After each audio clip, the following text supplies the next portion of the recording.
want to walk on the path of devotion, that is bhakti, then learn to keep your temperament cool. Sorry. Learn and try to be simple. Prevent yourself from doing cunning activities. Nowadays, people pretend to be more knowledgeable and learned than they actually are. According to Manu, the greater a person is in his artificial behavior and attitude, the more restless he will be. Wealth brings such an addiction with it that the more you have, the more is the craving to add to it. A person who doesn't have the hunger or lust for anything is the richest of all. A simple and modest person with peace of mind is referred to as Saumya Saumya. According to Maharshi Vedvyas, Lord Krishna had three major attributes which we all should try to adopt. The first attribute is happiness for loyalty. If you want to walk on the path of bhakti, don't let smile disappear from your face. If you encounter any problem, don't worry it. Smile and you will gather the strength to face the problem. If you smile, your problem will not be a problem anymore. You will solve on its own. When the clouds of sorrow envelop you and you find someone very dear approaching you, tears roll down your eyes. So was the case when Draupadi saw Lord Krishna towards the end of the period when Pandavas were in exile. Krishna comforted Draupadi and advised her neither to think about the past nor to worry about the future. The best is to think about the present and gather your strength. To this, Draupadi remarked that it was easy for him to say all this because he himself had not seen sorrow. How could he understand her state of mind?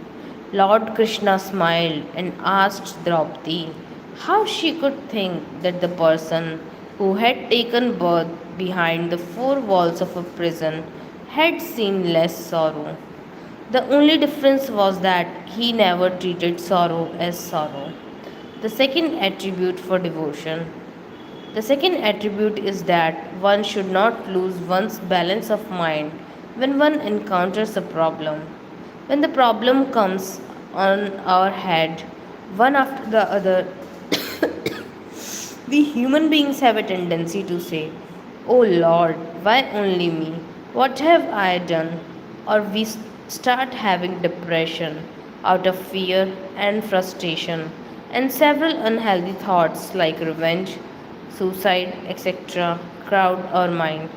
We have to face problems firmly and boldly rather than sit and crib about them.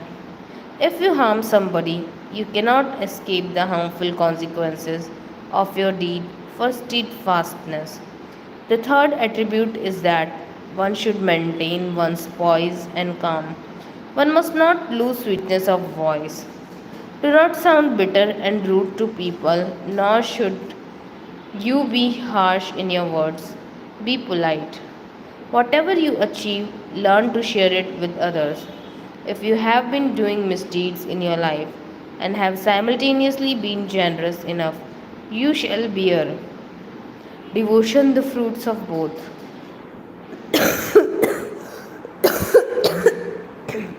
Sorry. Also treat others like you like yourselves to be treated. But always remember one thing, your actions are constantly being viewed and monitored by God. Every person has to bear his share of sorrow. To save himself from the consequences of his misdeeds, he uses various products stones, threads, metal pieces, etc. But why? Do you think by doing all these your share of sorrow will get reduced? Rather, if you have done something wrong, you should pray to God and ask for forgiveness and devotion. Simultaneously, you should prepare yourself to face the consequence. Pray to God to give you the courage and strength to face difficulties and hurdles in life. What are happiness and sorrows? To my mind, the limit till which we can bear is happiness, and when you cross the limit, you experience sorrow. Sorrow of the size of a mountain weighs like a piece of straw for those who have mental strength, who take things in their stride, who keep smiling and doing their duty, while for those who lack these qualities, sorrow of the size of straw weighs like a mountain. So remember, whatever be the circumstances, whatever be the hurdles in your life's journey, face them as a challenge with courage and with total faith in God. Thank you.